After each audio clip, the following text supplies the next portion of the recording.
नमस्कार, मैं सत्या आपके लिए लाया हूं छोटी छोटी कहानियां पुरानों से चुनी हुई, दादा दादी से सुनी हुई और कुछ कहानियां जो सच्ची घटनाओं पर आधारित है।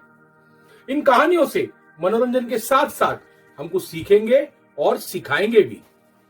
आज की कहानी है मूर्खपुर की। मूर्खपुर के राजा मूर्ख सिंह, उसका मंत्री मूर्खनाथ और उस राज्य की सारी जनता एक से बढ़कर एक मूर्ख थे। उस राज्य में नियम यह था कि रात में सारे लोग सारा कामकाज करते और दिन भर सोते रहते।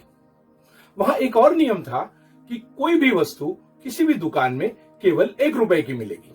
यदि किसी ने इन नियमों का उल्लंघन किया तो उसे फांसी दी जाती थी। एक दिन एक महान योगी बुद्धिराज और उनका शिष्य नंदन उस राज्य से गुजर रहे थे। उन्होंने सारे राज्य में सन्नाटा देखा। न कोई दुकान खुली हुई थी और न कोई व्यक्ति कहीं दिखाई पड़ रहा था। बहुत देर घूमने के बाद थक हार कर वे सड़क के किनारे बैठ गए। शाम ढलने लगी, रात हो रही थी। अचानक सारे शहर में चहल पहल शुरू हो गई। दुकानें भी खुलने लगी। सबसे पहले गुरु और शिष्य ने एक दुकान में जाकर भरपेट खाना खाया, जहां उनसे खाने का केवल 1 रुपया लिया गया। गुरु ने जब दुकानदार से पूछा तो उसने वहां पर रात में काम कर कर दिन में सोने वाली बात बताई और यह भी बताया कि इस शहर में कोई भी वस्तु केवल 1 रुपए में मिलती है। यह बात सुनते ही गुरु ने शिष्य नंदन से कहा कि बेटा चलो, जितनी जल्दी हो सके यहां से खिसक चलते हैं। ये मूर्खों की बस्ती है, यहां रहेंगे तो हमारे जान परा बनेगी। पर शिष्य नंदन नादान था। उसने सोचा कि यहाँ पे सारी वस्तुएं इतने कम पैसे में मिल रही है तो जीवन यापन बड़ा ही सस्ता होगा, आनंद से मजे से कम पैसे में जीवन कटेगा।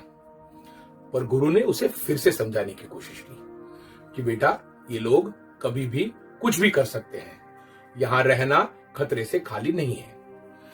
पर नंदन माना नहीं, तो गुरु ने उसे आशीर्वाद दिया और खुद वहां से चले गए।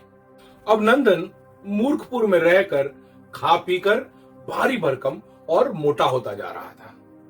उसे मूर्खपुर रास आने लगा। एक दिन दोपहर में एक चोर एक अमीर आदमी धनराज के घर के दीवार में छेद कर चोरी करने जा रहा था। उसी समय वह दीवार गिर गई और चोर की मृत्यु हो गई। उस रात को चोर के भाई ने राजा के पास गुहार लगाई कि इस धनराज की कमजोर दीवार की वजह से मेरे भाई की मृत्यु हुई और इसकी सजा उसे मिलनी चाहिए। राजा ने यह बात मानी और तुरंत सिपाहियों को भेजकर धनराज को बुलवाया। राजा उसे मौत की सजा सुनाने ही जा रहा था कि धनराज ने हाथ जोड़कर राजा से कहा कि महाराज, मेरे घर की दीवार कमजोर थी, इसका कारण मैं नहीं हूं। यह दीवार तो मेरे पिताजी के जमाने में एक मिस्त्री ने बनाई, तो सजा तो उसे मिलनी चाहिए क्योंकि कमजोर दीवार उसने बनाई। मेरा क्या कसूर है?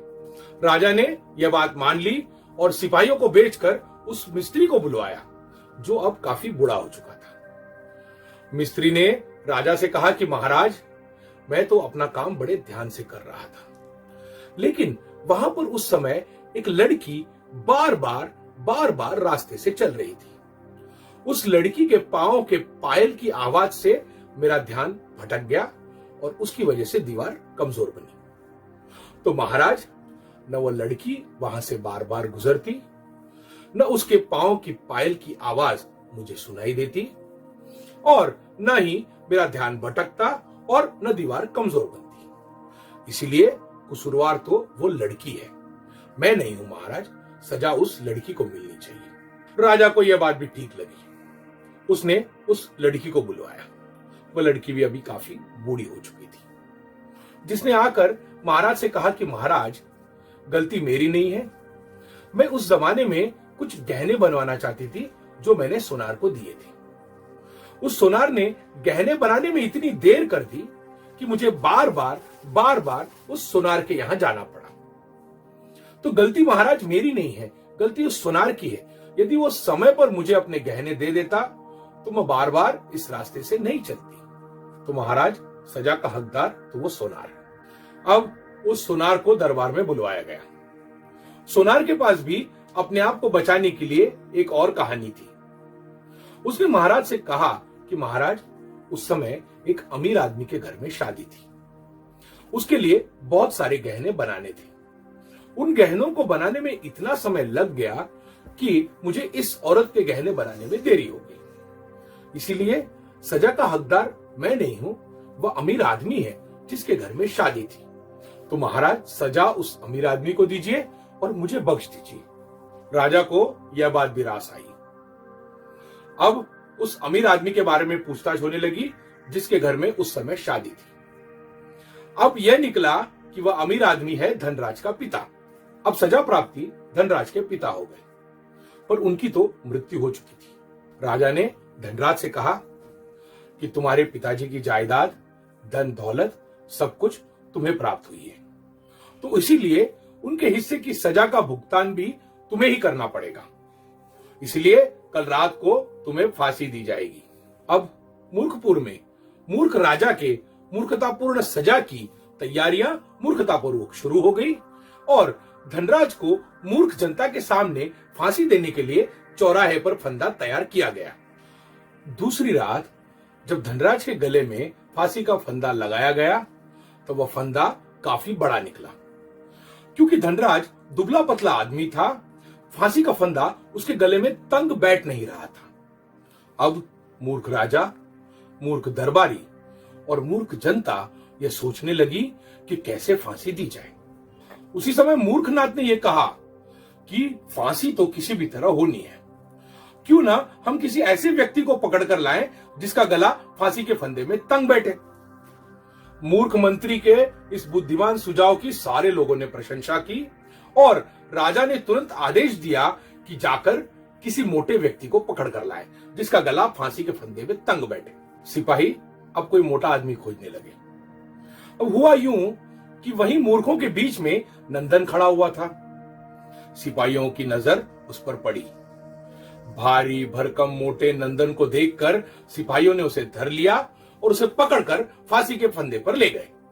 अब डरा हुआ नंदन दिल से अपने गुरु को याद करने लगा और प्रार्थना करने लगा कि किसी न किसी तरह से उसे बचाए।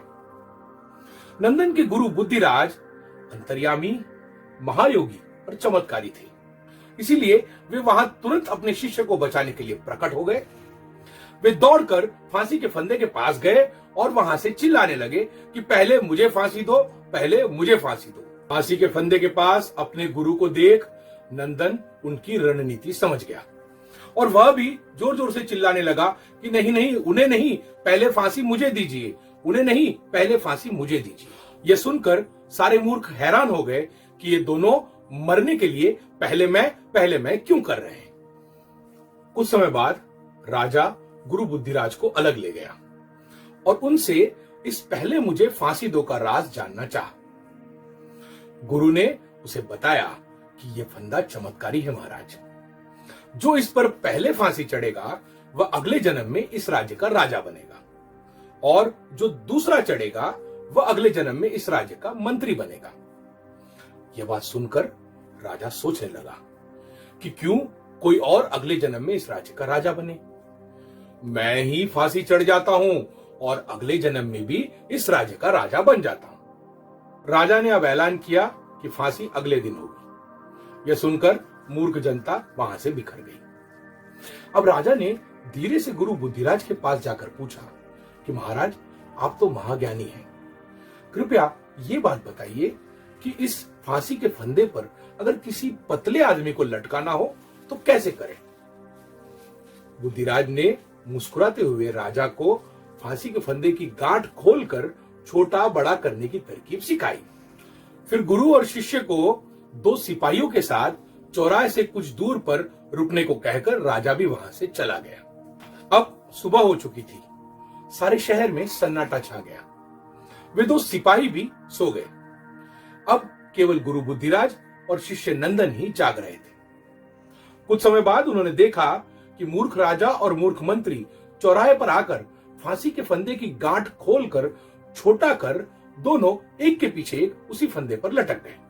यह देखकर गुरु ने अपने शिष्य से कहा कि इससे पहले कि फिर रात हो और हमारी जान पर आ बने, हम यहां से खिसक लेते हैं। और फिर गुरु और शिष्य मूर्खपुर छोड़कर बहुत दूर निकल गए। तो सीखना यह है कि मूर्खों से हमेशा हमेशा दूर रहें, क्योंकि मूर्ख की दोस्ती जी का जंजाल है।